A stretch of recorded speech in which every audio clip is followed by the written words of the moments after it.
Ngayong napatunayan na nga ni Imu na kaya niyang durugin ng sabay si Luffy at si Loki, ang God of War at ang Sun God na si Nika, ang natitira na lang ngayon na isa sa tatlong pinaka-threat sa kanya ay itong si Blackbeard. Ngayon, kung pupunta si Blackbeard sa Elbaf Kingdom, ano nga bang chance niya na matalo si Imu? Or magiging kapareho lang ba siya ng kahahantungan kay Loki at kay Luffy?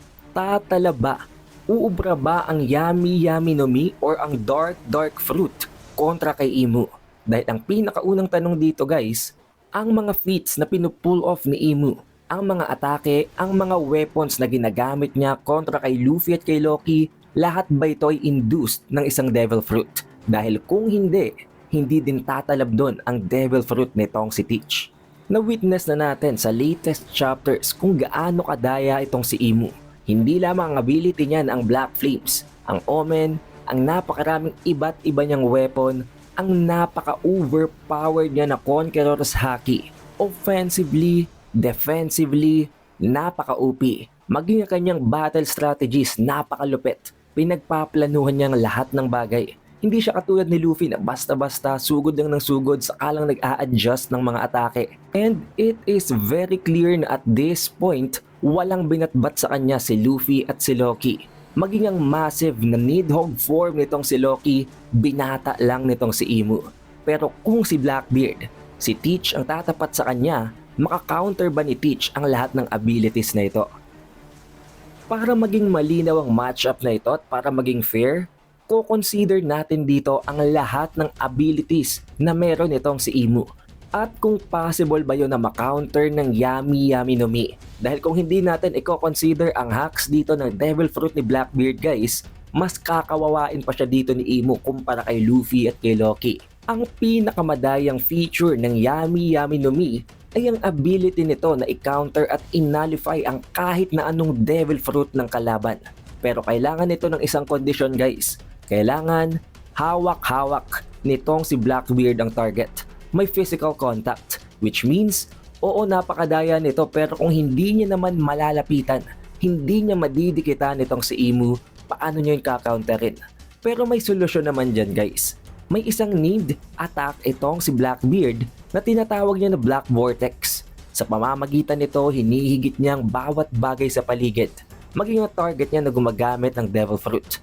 Therefore, kahit malayo ito, kahit wala pang physical contact at first, pwede niya itong hatakin papunta sa kanya. At kapag nahawakan niya ito, endgame na yun guys. Tulad ng nangyari noon dito kay Ace. Kapag nahawakan na sila ni Blackbeard regardless of what abilities they have, kahit gaano pa yun ka-OP, hindi na nila yun papakinabangan. Pero ang tanong, hindi naman ganun katanga itong si Imu na hahayaan niyang hatakin lang siya nitong si Blackbeard nang hindi pumapalag. Syempre, in case nahatakin siya nito, alam niya na hindi siya basta-basta makakawala sa Black Vortex, aatakihin niya ito multiple times bago pa siya masok in papunta dito kay Blackbeard. Meaning, pwede niyang gamitin ang lahat ng mga napakalalakas na atake na ginawa niya before. Ang Stigma, ang ginagamit niya na Prowlers na nagkakos ng massive explosion. Mga atake na sure hit, sure kill.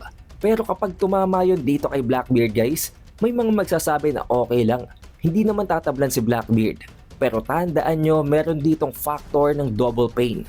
Oo, kaya yung i-absorb ni Blackbeard, pero ang damage, ang pain, ang sakit na tatamuhin ni Blackbeard after niyang i-absorb ang mga yon gamit ang Yami Yami no Mi ay multiplied by 2 or even greater.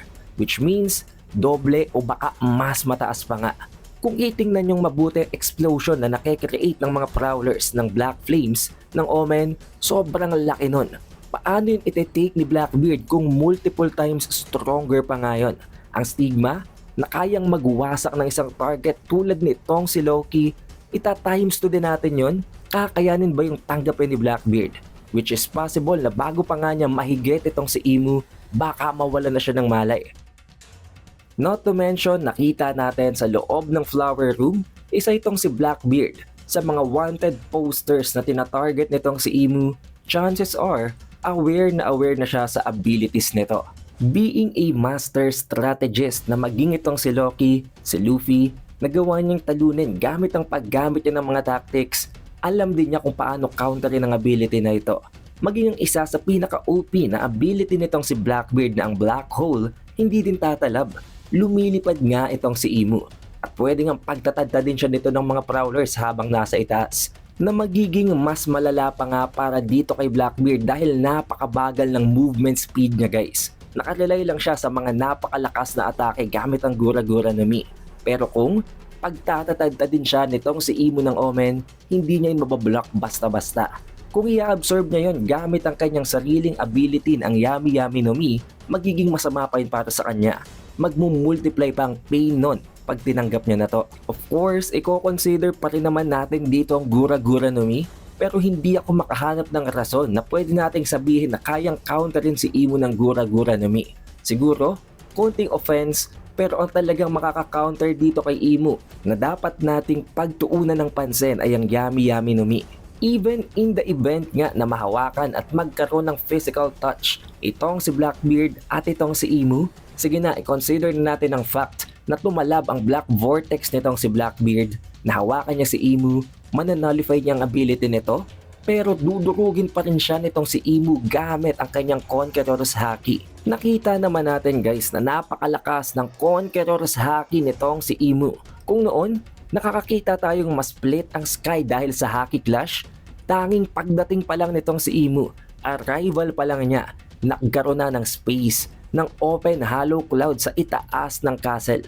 In the event na madakot, makapture, mahawakan nitong si Blackbeard si Emu, napakasimple at napaka-basic na mag-release lang ng massive amount ng Conqueror's Haki itong si Emu para itapon ulit siya. Lalong-lalo pat currently, unlike nitong si Luffy at nitong si Loki, hindi pa nako-confirm na mayroong Conqueror's Haki itong si Blackbeard. Meron siyang armament, meron siyang observation haki, pero pagdating sa Conqueror's Haki, wala pang confirmation guys. Oo, nakita natin sa episode 1093 nang maglaban sila ni Law na meron dong napakakapal na Black Lightning. Pero tulad ng sinabi ko, it has not been confirmed and chances are idinagdag lang yun ng Toei or baka foreshadowing yun. Pero hindi tayo pwedeng mag-rely sa basta foreshadowing lang. Lalo pat nakita na natin, tinataglay yun ni Emu at napakataas ng level ng paggamit niya nun. Another thing na dapat nating i-consider dito guys, ay paano kung hindi talaga actually Devil Fruit ang ability nitong si Emu. Tulad ng nakita natin sa translations before, hindi nga yung Devil Fruit, Devil's Fruit. Paano kung yung Devil Fruit na yon ay isang primordial type ng magic na hindi kayang counterin ng Yami Yami no Mi? What if ang mga usual, common na mga Devil Fruit lang ang kaya talaga niyang counterin? Pagdating kay Emu, hindi ito tatalab. Also, when it comes to the weapon, tulad na lamang ng sandata na ginamit ni Emu para tusukin itong si Luffy na ang Void Blade, malamang sa malamang hindi ito isang Devil Fruit ability. Kung hindi, isang cursed na blade na merong effect na anti-life. Tulad na lamang ng paglalagas ng mga dahon ng puno, ang pagkamatay ng nearby na mga buhay and biological life forms nang isamon ni Emu ang kanyang Void Blade. Kung hindi yung tinataglay na kanyang Devil Fruit, bagkos isang curse, magiging napaka-OP no na counter din maging dito kay Blackbeard. Which means, once natusukin siya ng Void Blade, hindi ito maka-counter ng Yami Yami no Mi. Papatayin talaga siya nito. At kung i-counter man ito ng Yami Yami no Mi, tatanggapin niya pa ito on a different level ng pain, mas matindi pa. To the point na baka ang pain na yun na rin ang pumatay sa kanya. Pero what do you guys think? At siya nga pala guys, currently meron tayong chapter break, but don't worry dahil this coming Tuesday, maire-release na din natin ang spoilers para sa One Piece chapter 1189. Also, para sa mga hindi pa nakakasagap ng balita guys, sa ating next full chapter review ng Hunter x Hunter, nag-appear at nagbabalik na gayon si Killua, si Gon, si Aluka. Kaya possible na babalik na talaga sila sa kwento sa susunod na mga chapters. So be sure to check our Hunter x Hunter review playlist out. Kaya naman siguraduhin nyo nang nakalike, nakasubscribe at natin nyo ng bell button. It is The Updated Weeb and I will see you guys on the next one.